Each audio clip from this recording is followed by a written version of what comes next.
Buenas noches y bienvenidos, señoras y señores, a este debate público, el que habitualmente mantenemos después de acabar el informativo en esta televisión, en Teleasturias. Vamos a comenzar con una noticia casi reciente, de última hora, podríamos decir, y es el retraso en la publicación de los datos del paro. Y se habla de que ese retraso en la publicación de los datos del paro podría deberse a que el mes de diciembre habría sido tremendamente malo y estaríamos hablando de superar ya los 3 millones de parados en nuestro país. Lo cierto es que los datos del paro deberían haberse conocido el lunes pasado, se aplazaron a este miércoles y tampoco al final se han dado a conocer hoy. Parece, la última hora es que se darán a conocer mañana, día 8. Les presento a quienes son nuestros contertulios y por ahí precisamente vamos a empezar este debate. Emilio Huerta, Triqui, buenas tardes, buenas noches. Triqui, buenas noches. Roberto Roces, abogado, ¿qué tal, Roberto? Buenas noches. Muy bien, buenas noches. Y Humberto González, que es escritor y al que damos también la bienvenida. Buenas noches, Humberto. Bueno, Triqui, parece ser que los datos del paro no van a ser precisamente buenos, con los que cerrábamos el año 2008, y eso no sé qué se estará cociendo, pero eso ha hecho que se retrase la publicación de esos datos, incumpliendo lo que estaba afirmado, ¿no? A mí me parece bastante incomprensible que los gobiernos, cualquier gobierno, trate de maquillar un resultado que a la larga, pues por unos medios u otros, todo el mundo vamos a ver que es el que es. Más que quieran poner o meter en la seguridad social a alumnos, como pasó el mes pasado, tratando de hacer cuestiones pues, inauditas. A mí me parece que ya pasó el gobierno por el aro de negar la mayor, que era lo de la crisis, y que luego tuvo que verse lo que vio la población española, y que se vino encima. Y por lo tanto, eso no va a ningún lado, se va a saber, y si no es hoy, es mañana, solo que van a querer maquillar algo que por más que quieran maquillar, lamentablemente, para los más parados que van a aparecer, vamos, yo creo, en ese camino de que a finales de año está el tema de este año 2009, claro. Que quedemos en el 17-18, o hasta el 20%, como manejan distintos tal, que es como situarse cerca de los 4 millones de parados por la crisis gorda que tenemos encima y la incapacidad que se está viendo en las políticas, aquí casi de todos los gobiernos, que han planteado y que no están dando resultados en absoluto y que vuelven a buscar otras, y yo ya no sé hasta dónde llegarán las deudas públicas, quién la puede comprar, qué dineros van a poner ahí o qué políticas van a hacer para pegar un giro ahí. Yo creo que, y termino, lamentablemente, por más que maquillen y quieran maquillar, la población y la ciudadanía, como la vive encima y la vive con el vecino, si no la vive él, es algo que se va a ver igual. No sé a qué viene ese tipo de política de esconderse, de meter la ala debajo, o sea, la cabeza debajo del ala. Yo no lo entiendo, nunca lo entendí, Roberto. Sí, por mucho que maquillen, efectivamente, y además es la política del PSOE y posiblemente de cualquier partido político que esté en el gobierno y que se enfrente con una crisis similar. Por mucho que lo maquillen, basta acercarse al INEM para ver las colas, basta acercarse sobre todo a Cáritas, donde hay colas para poder comer, para saber que efectivamente el paro supera las cifras oficiales. Posiblemente estemos hablando ya actualmente de un paro de un 30% y nos estaríamos equiparando a Marruecos y Argelia. A ver si un día nosotros tenemos que ir en pateras un día a Marruecos y Argelia para encontrar un puesto de trabajo.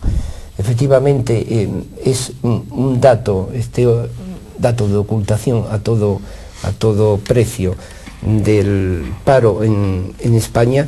Bien, es una política, no sé cómo calificarla, pero es una política trilera por parte del Partido Socialista que está gobernando.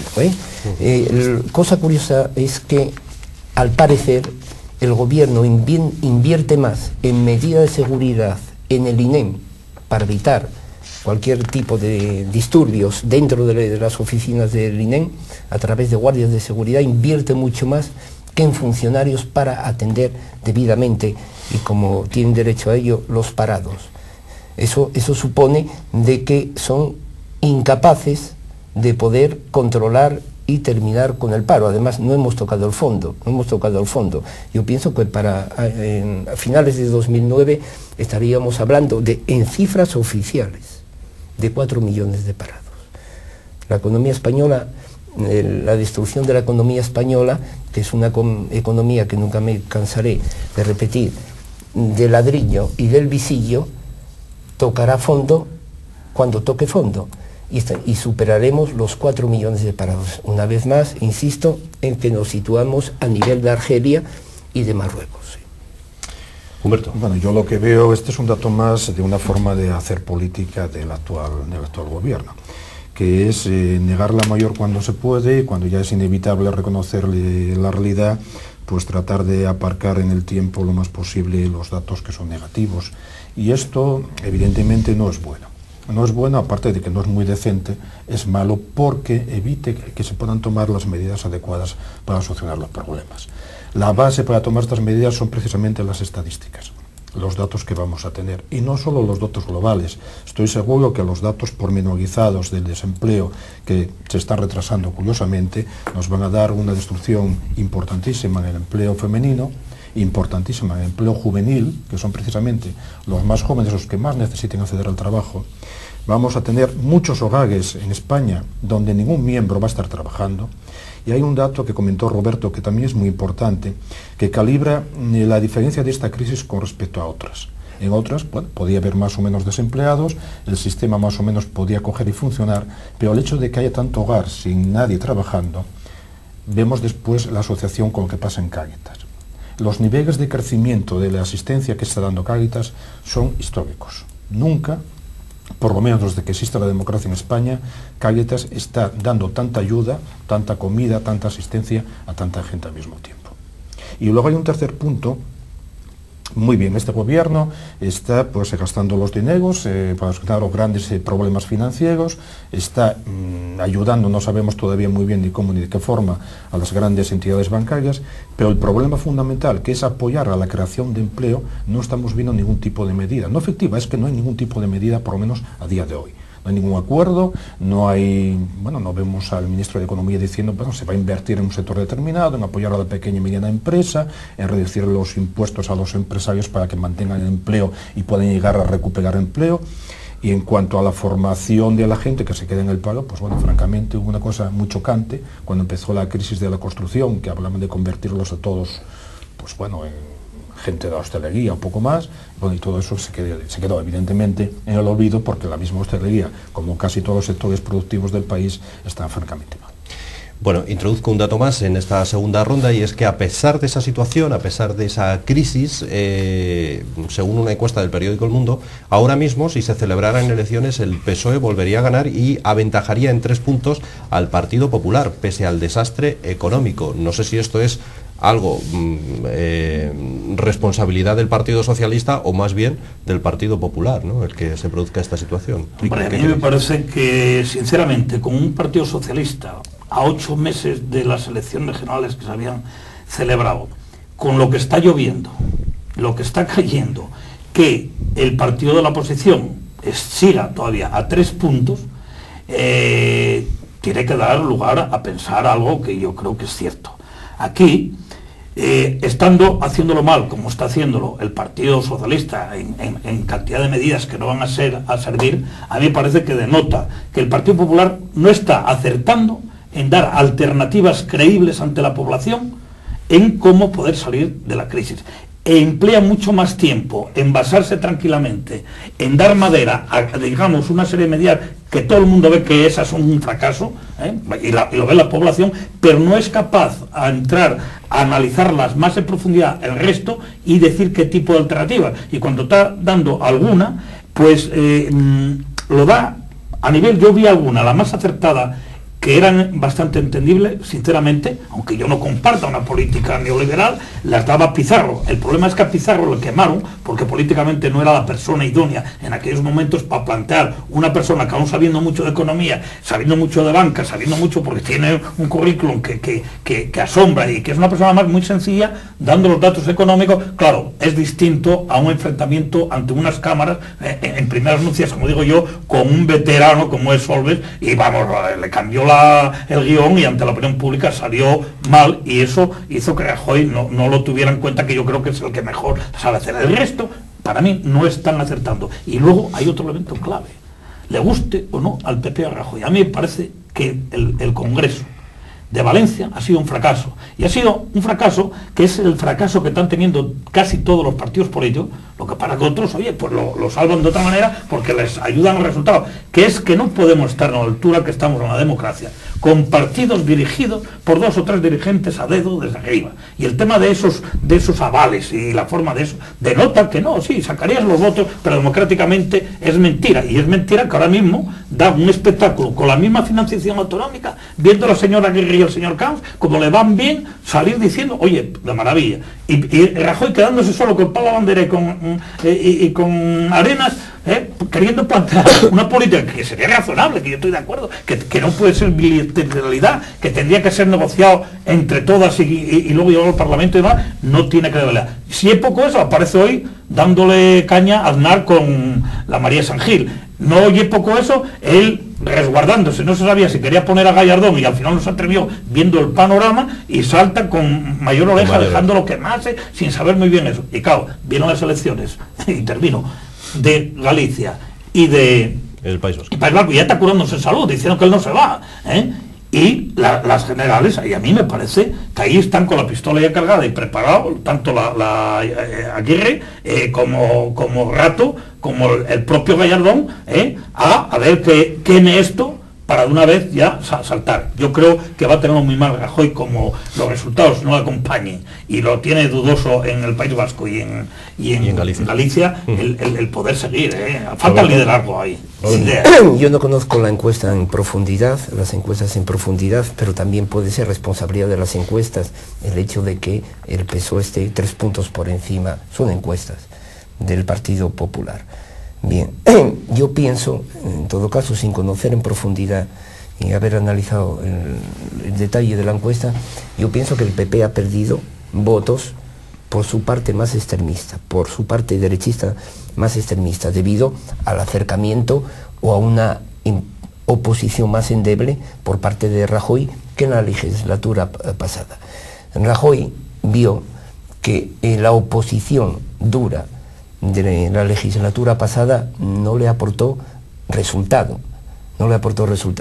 Por eso quiso ser más moderado, quiere ser más moderado en la presente legislatura, compartir políticas antiterroristas con el PSOE, pero en otros aspectos una oposición más moderada, y por ahí va perdiendo votos en la parte derechista del Partido Popular. De todas las maneras, vencer al PSOE en España es muy difícil. El PSOE es un régimen, no es un partido político. El PSOE controla asociaciones de vecinos, es un régimen, asociaciones de vecinos, asociaciones de consumidores, ciertos colegios profesionales, sindicatos. Es un régimen el PSOE, es muy difícil vencerlo en España. De todas las maneras, el PSOE, con una política de escándalos de corrupción mucho más importante que la que tuvo el Partido Socialista Italiano, no desapareció el PSOE, el Partido Socialista Obrero Español. Sin embargo, sí desapareció el Partido Socialista Italiano. ¿Por qué? Porque el PSOE no es un partido político, es un régimen. Y vencer al PSOE en España es muy difícil, es muy difícil. ¿Humberto? Bueno, es difícil, pero evidentemente no es imposible, como bien vimos en su momento. El tema de las encuestas, hay que tener en cuenta que los procesos demoscópicos y la sociología española tiene unos mecanismos muy propios. Y un factor muy importante es el voto oculto. Cuando se producen tendencias al cambio, cuando esa tendencia al cambio es un voto a centro derecha, evidentemente el voto oculto crece. Eso es una máxima que se dio en todas las elecciones. Ya cuando ganó Aznar las primeras elecciones no se calculaba, primero, había dudas de que iba a vencer, y segundo, venciendo como venció. Hay otro dato también muy importante en el tema de estas encuestas. Si tenemos una parte de voto oculto que no te va a decir que yo voy a votar al Partido Popular, si tenemos también un 3,1% de voto que se decanta por UPyD, que donde evidentemente está dañando circunstancialmente, y por lo menos de momento es más en el PP que en el Partido Socialista, o si daña el Partido Socialista lo compensa cogiendo votos prestados de otros caballeros electorales que podían venir de su izquierda. De todas formas, esta es una encuesta fiable para el momento. También hubo coetánea con esta, otra que creo que fue en público, si no me equivoco, bueno, un poco mejor cocinada para los intereses del gobierno, pero no deja de ver nada más que eso, que un repunte puntual que responde básicamente a los gestos del presidente Zapatero cuando se hizo esa encuesta. El nivel que tenemos de destrucción de empleo, de empeoramiento de la economía, una caterva de datos francamente negativos, desde luego va a hacer que estas encuestas, a medida que nos vayamos aproximando al verano, vayan a ir cambiando de tendencia. Lo cual no quiere decir que desde el Partido Popular pues vendría bien ponerse un poco las pilas en la cuestión de la comunicación. Ahí tenemos también una cuestión de personalidad. Evidentemente Mariano Rajoy es una persona más templada, más tranquila, es un buen orador, pero no entra dentro del perfil de líder carismático como pudo ser Aznar o como pudo ser Felipe González en el Partido Socialista o incluso como Zapatero. Tiene otra forma de hacer política. Y puntualmente, ese sector del Partido Popular, que vamos a entendernos que quiere dar caña, pues bueno, pues o no reconoce que va a votar, que al final va a acabar votando al Partido Popular, o una fracción de ello va a votar a Rosa Díez. Eso lo vamos a ver posiblemente. Yo no hablo más, porque, bueno, no es fundamental. Hombre, yo no soy tan pesimista, digo pesimista a nivel democrático como Roberto, además lo tendríamos que no pudiera desbancarse un partido, el que fuese, y en estos momentos, pues como él dice, el Partido Socialista, que es verdad que en cierta medida su forma de gobernabilidad tiene mucho parecido al PRI mexicano, es decir, de querer abarcarlo todo y querer ser tipo régimen, ¿no? Y en ese sentido con bastante pocos escrúpulos en todo lo que pueda pillar. Eso ya viene de muy atrás, incluso lo tuvo Felipe González, y me da la idea que fue un poco socialista el temple ese de actuar en todos esos campos, pero yo sí creo que se le puede ganar, y vamos, en estas elecciones, con todo lo que va a venir, el no ganarlo es un fracaso del partido de la oposición. Búsquese como se busque. Efectivamente que las encuestas pueden luego cambiar o no cambiar, pero hay algo, Humberto, que no tiene ni que ver con las encuestas. Los rodamientos del PP no caminan, y no caminan, por eso lo vemos en cada noticia que está saliendo. Aznar dando madera con la Sangir, el otro con tal, y es verdad que había una opción para operar a Rajoy, es decir, sigo con esta dureza que había, que seguramente era malo, o tengo que buscar algo más templado y más creíble hacia el centro. Yo creo que es más templado y creíble hacia el centro, pero no lo está logrando. Y voy a explicar por qué no lo está logrando, porque no tiene claridad. En el Parlamento igual hace una buena tal, pero no es capaz de salir puntualmente en momentos clave a dar el mensaje. ¿Y quién le está comiendo los votos? Pues la Rosa Díez. Y le están comiendo los votos al PP por un lado y al PSOE por otro. ¿Por qué? Porque en esta población el tema del terrorismo lo tiene más claro y es más diáfana Rosa Díez, que coge de la izquierda y coge de la derecha, porque en definitiva era lo que era el pacto PP-PSOE de principios de la otra, y en la territorialidad también es mucho más clara que lo está haciendo Rajoy en la práctica, como estoy diciendo. Si ahora mismo ante la financiación dos claves dentro del PP, que es Aguirre y Camps, como yo chupo bastante, igual que el catalán, me largo. Porque es que además la metió la pata ya con el tema de los estatutos. Tenía que haberse plantado, pero no tuvo valor a plantarse ya con lo de Andalucía, que siguió el mismo camino, en unos sitios me vale, en otros no, armó un desbarajuste tremendo, ¿no? Por acabar con el asunto, lo está pagando, yo no sé cómo va a ajustar esto. Lo último que queráis apuntar. ¿No? Y vamos, como saquen malos resultados en Galicia y en el País Vasco y demás, Rajoy mantenerse lo va a tener difícil. Bueno, tenemos un por dato, se desata la guerra, Un dato, el ABC, siempre una pincelada, por aquello de que las encuestas son relativas. Hace unos días el ABC publicaba una encuesta interna de Núñez Feijóo, del equipo de Núñez Feijóo, donde le daba que conseguía la mayoría absoluta, incluso de aquí a marzo, que son las elecciones gallegas, con tendencia a aumentarla en un escalón más. El tema de las encuestas, pues bueno, hay que tener en cuenta que en España normalmente la gente siempre apoya de mano a quien gobierna, eso siempre pasó. Y que en el momento que quien gobierna está en la oposición, pues estos temas que hablamos del Partido Popular también pasaron de otra forma, pero pasaron también en el PSOE en los 8 años de oposición. Lo que pasa que, bueno, volvemos a lo de antes. El PSOE sabe mantener el poder mucho mejor porque, evidentemente, sobre todo en sitios como Asturias, realmente es un PRI, es más que un partido político. Roberto. Sí, yo coincido con vosotros y con Triqui en el hecho de que Rosa Díez le está comiendo votos al Partido Popular. Es más, parece ser que Morales, el perdedor del Congreso del PP en Asturias, está negociando con Rosa Díez, con su partido, para una candidatura a nivel regional, a nivel de Asturias. Para que abandonara el Partido Popular y pasarse al partido de Rosa Díez. Yo pienso, esa es la información que yo tengo, es intentar romper, no lo conseguirá, intentar romper al PP en Asturias. Y yo pienso que en varias autonomías, sobre todo en Navarra, con la división, también parece ser que está infiltrada allí. Bueno, no sé si es más difícil ponerle solución a esta crisis o lograr la paz en Oriente Medio. Las dos cosas son francamente difíciles. Israel y Hamás estudian un plan de paz en este día, esa es la noticia de esta jornada, de este miércoles, mientras, sin embargo, continúan los bombardeos. Se hizo un alto el fuego tan solo durante 3 horas para que pudiera pasar la ayuda humanitaria, pero después los bombardeos continúan. Lograr la paz allí es francamente difícil, ¿no? Yo creo que seguir, lamentablemente, son tantos años ya donde se demuestra que la ONU no vale para nada y cada vez menos en la tal, la Unión Europea nada, porque además no actúa como Unión Europea, no es capaz, ¿no? Lo de hoy fue Sarkozy. Estados Unidos, bueno, sale ahora y vendrá otro presidente, pero hasta ahora está callada y diciendo la condoleza, hay hoy poca cosa digo, ¿no? Pero bueno, un fracaso por una parte en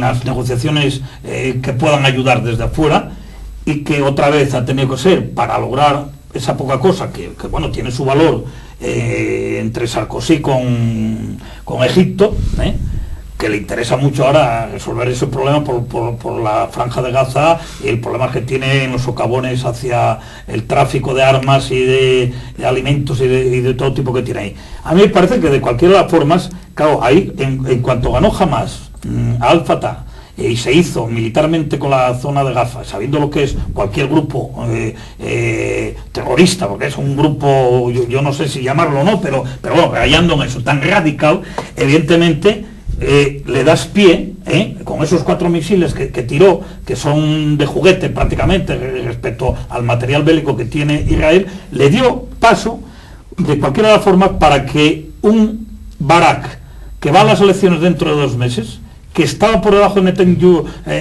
fracasado, y haya dado vuelta a la tostada, con desde el Ministerio de Defensa, con este planteamiento que tiene. Hasta dónde pueda manejarlo, no lo sabe ya nadie, pero a mí me parece que de cualquier forma la respuesta de Israel cualquiera lo ve, que fue exagerada en los términos en que se dio, porque está afectando lamentablemente a la población civil, que es lo que debe preocupar.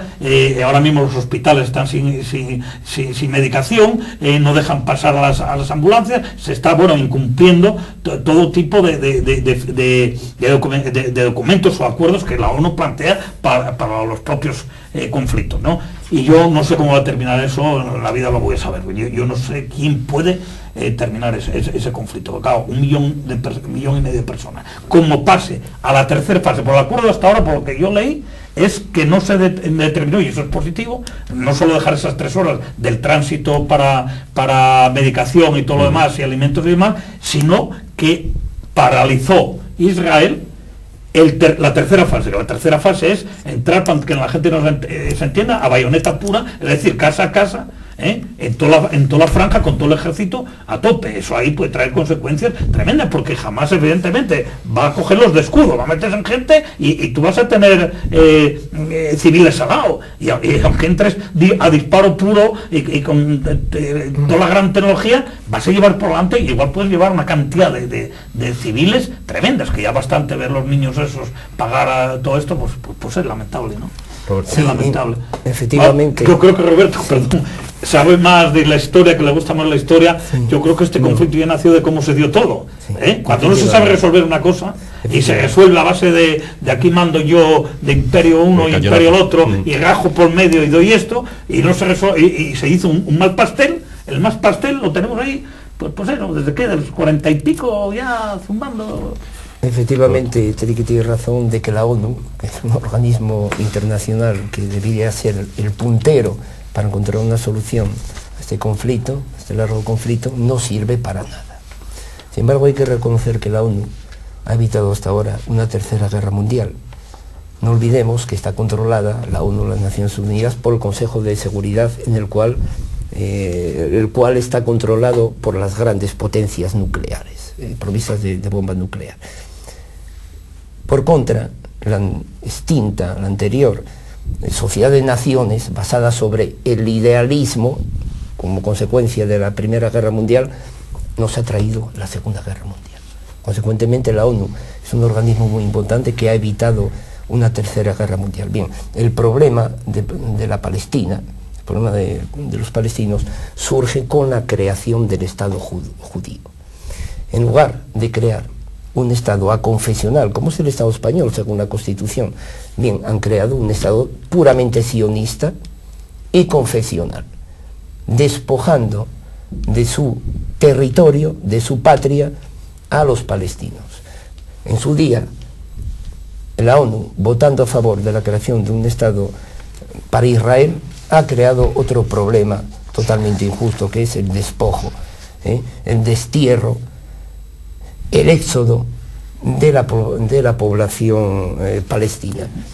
Pues bien, el problema de Hamás, que no olvidemos que ha sido elegido democráticamente por los propios palestinos, evidentemente es un partido extremista, sionista, musulmán, y que es tan nocivo para los países árabes como puede ser el sionismo para Israel.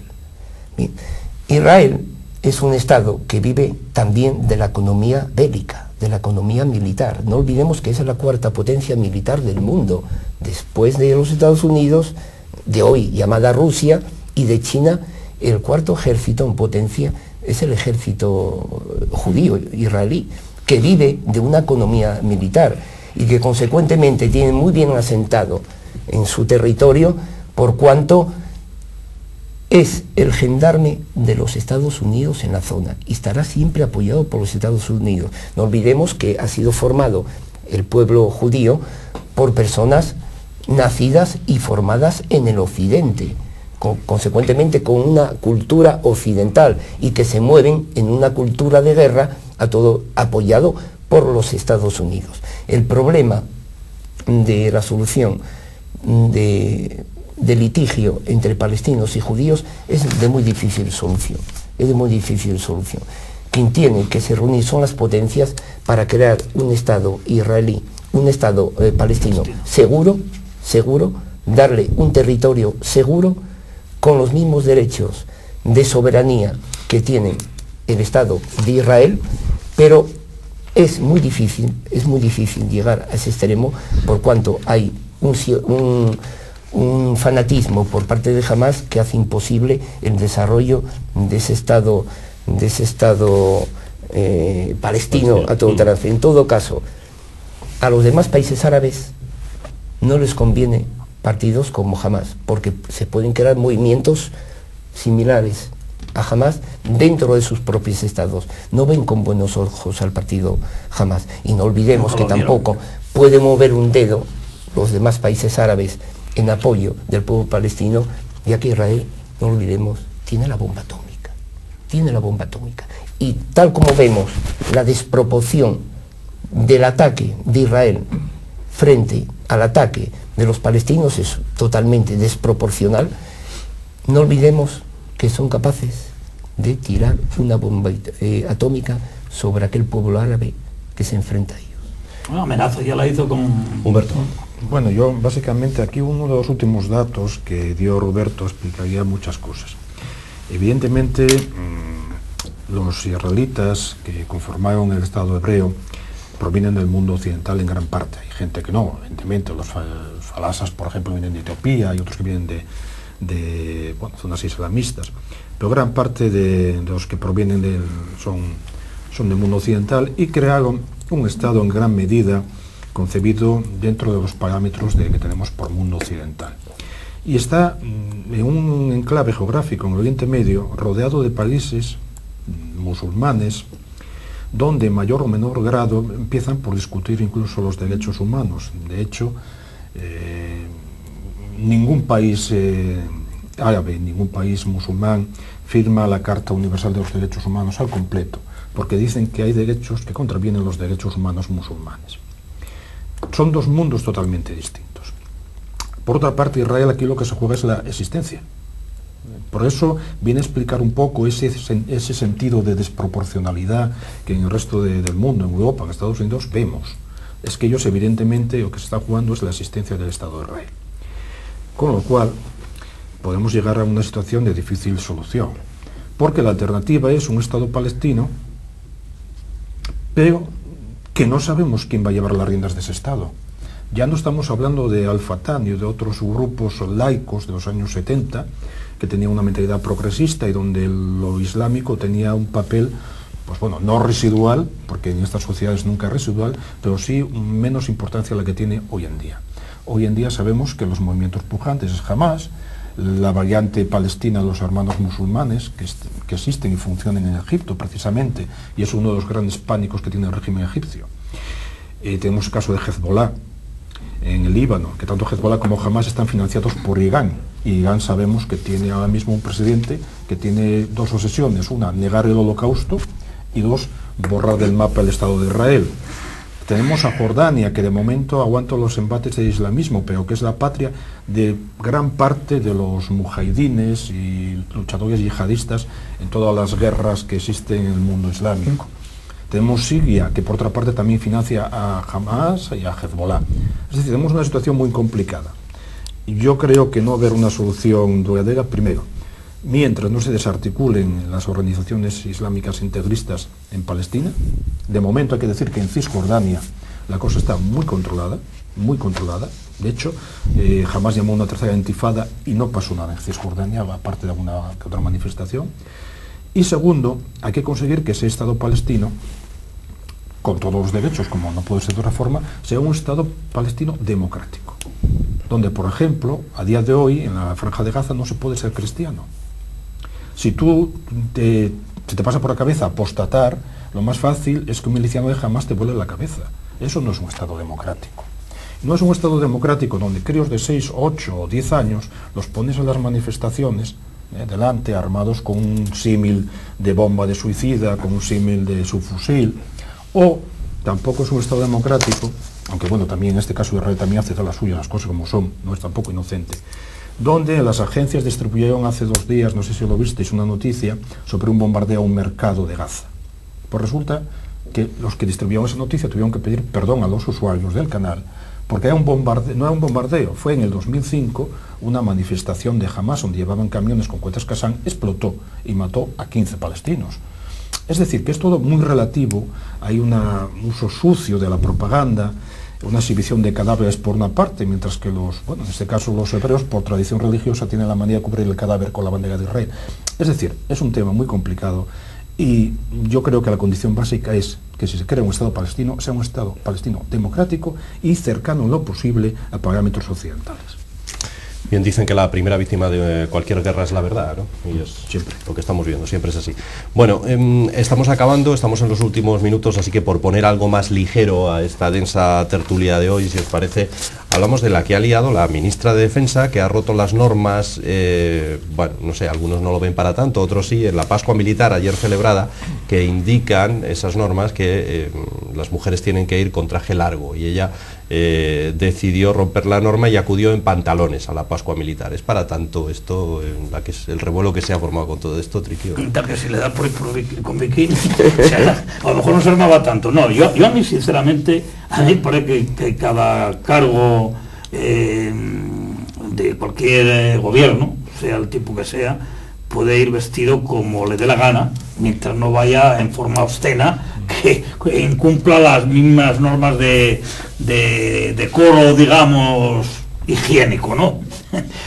Por lo tanto, a mí me parece que no. Lo que pasa que, bueno, ella también se da un caso que ya es un poco, digamos, de nuevo forma de ver exhibicionista en cuanto a querer aprovechar todo lo que haya, aunque sea por la vía de la polémica, sabía que la iba a armar, Bueno, pues yo no sé si es que está creyéndose de verdad que va a ser la sucesora de Zapatero o qué coño se está creyendo. Y luego enlaza con un poco la política, aquí ya lo hablamos, que me parece que aquí coincidimos los tres, muy dada del Partido Socialista, de buscar gestos ideológicos que guste dentro de la izquierda, mientras no entra en el meollo de la cuestión de lo que puedan ser políticas, en todo caso, de un partido de izquierdas hacia la población y hacia los trabajadores, por ejemplo, porque la persona militar que ahí la critica lo del vestido, lo que tiene de verdad fundamento es cuando empieza a decirle a la ministra los incumplimientos claros hacia el cuerpo, en cuestiones sociales, claros y nítidos, y de igualdad, etcétera, etcétera. Eso no los cumple, ¿no? Va más a un poco ese tipo de gestos. Ahora yo bien, en el sector ese quiero dejar claro por una parte, que a mí que vista con lo que le dé la gana, que lo que le dé la gana, a mí no me causa ningún problema, y creo que no debería ni causarlo, y que en todo caso las críticas deben ir por lo que de verdad no cumple. Ha sido la Asociación Unificada de Militares Españoles la que ha criticado que la ministra se saltara lo establecido, el protocolo, las normas, y le han dicho a la ministra desde esta Asociación Unificada de Militares Españoles que cualquier militar, el ejército es un cuerpo con mucha disciplina, y cualquier militar que incumpliera una norma sería sancionado por ella misma, probablemente. Roberto. Yo de todas maneras prefiero que una ministra de Defensa vaya con pantalones a que un ministro de Defensa vaya con falda. De todas maneras se saltaría igualmente el protocolo. Salvo en Escocia, salvo el caso de... A mí me parece esa crítica exagerada y fuera de lugar. Hoy hemos visto un acercamiento entre sesos, y felizmente ha sido la mujer la que se ha acercado, en cuestión de vestimenta al menos, hacia el hombre, y que está en la sociedad. Es pan cotidiano, lo vemos constantemente, es perfectamente libre de saltarse un protocolo pretérito en desuso, y a mí me parece perfecto que la ministra de Fomento se vista como bien lo entienda, de defensa se vista como bien lo entiende, y no tiene por qué ser objeto de crítica alguna. Bueno, en esto yo veo un poco de frivolidad innecesaria. Yo creo que sí es relevante cómo vaya la ministra, yendo vestida, bueno, con lógica y con decencia y con decoro. Pues es indiferente que vaya con pantalones o que vaya con un vestido. Lo importante es que ejerza como ministra de Defensa, que, enlazando con lo que decía Triqui, que cumpla los compromisos y que por lo menos sepa distinguir pues un subfusil de un carro de combate, que a veces tengo dudas que la actual ministra lo pueda hacer. No por ser mujer, sino porque realmente tiene un gran desconocimiento del mundo donde se tiene que mover como ministra de Defensa, que no es fácil. Es un ministerio que no es fácil, conlleva muchas obligaciones, mucho protocolo, conocer muy bien lo que son unas Fuerzas Armadas, sus necesidades, y francamente, siguiendo lo que decía Triqui de política de gestos, creo que forma parte de una extraña concepción desde cierta izquierda de que una Fuerza Armada, en este caso la española, tiene que ser una especie de ONG, y no es eso. Una Fuerza Armada puede hacer labor social en otros países del mundo, pero básicamente su misión es defender la integridad y el territorio español. Muy bien, señores, pues así, con el traje de la ministra, con la vestimenta de la ministra en ese día de la Pascua Militar, terminamos este debate público de hoy, este miércoles 7 de enero. Mañana volvemos al calor de la televisión, que buena falta hace en estos días de frío que vivimos. Gracias y hasta mañana.